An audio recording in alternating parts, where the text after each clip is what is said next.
One reason why scientists are convinced that biological evolution must be the way to explain the history of life on Earth is because of something known as homology. Homology refers to structural features that are shared by organisms that seem to be related to each other. The classic example is the vertebrate forelimb. So if you look, for example, at the arm of a human being, this would be the vertebrate forelimb design. The upper arm has a long bone called a humerus. There are two bones in the forearm, the radius and the ulna. There are wrist bones, hand bones, and then bones for the fingers, or for the phalanges, and there are 5 digits. And this fundamental design, which is known as a pentadactyl architecture, is seen in all mammals. In fact, it's seen in all vertebrates. So for example, if you look at a whale's flipper, a horse's hoof, a dog's paw, a bat's wing, these all have the same fundamental design as the human arm, yet they perform very different functions for those organisms. And superficially, they look like they might very well be different structures altogether.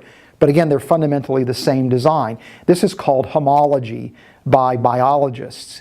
And many evolutionary biologists argue that homologies represent evidence for common descent from a shared ancestor, with the idea that this shared ancestor had this particular anatomical feature, again the pentadactyl architecture, and as that common ancestor produced varying evolutionary lineages, that common design was modified by the evolutionary process to perform different functions but still retain the same fundamental design. And so people again would argue homology reflects evidence for common descent and is one of the most powerful pieces of evidence in favor of biological evolution.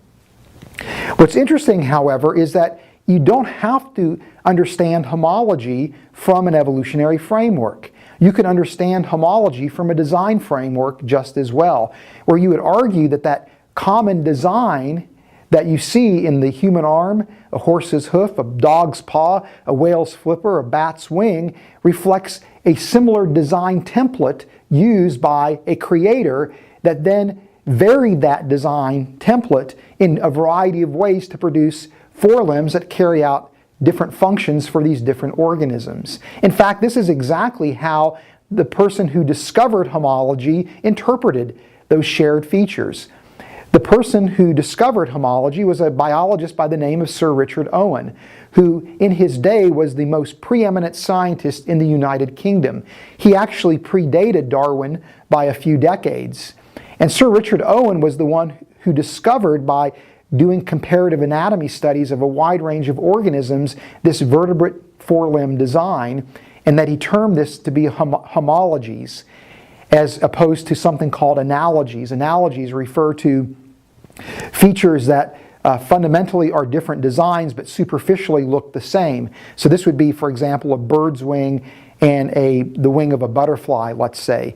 Those would be two wing structures that are superficially the same, that perform the same function, but rely on fundamentally different designs. Whereas a homology would be structures that perform different functions that superficially look different, but again have the same fundamental design. Sir Richard Owen discovered both analogies and homologies and interpreted analogies as reflecting a creator using the same design in different organisms, with the emphasis on function, and he viewed homologies as the creator using the same design with the emphasis on the architecture or the template of that design, not so much on the function.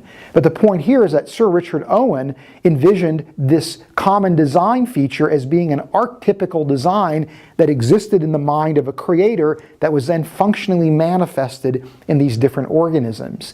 When Darwin comes along, he replaces Sir Richard Owen's archetype with a common ancestor. And so Darwin argues that homology reflects an evolutionary history that traces back to a common ancestor. Sir Richard Owen argued that homology reflects common design that traces back to a common design that exists in the mind of the first cause, or in the mind of a creator. The point being this, that you can interpret homology from a creation model perspective just as well as from an evolutionary perspective. And this is also true for what we now see scientists doing in an area known as comparative genomics.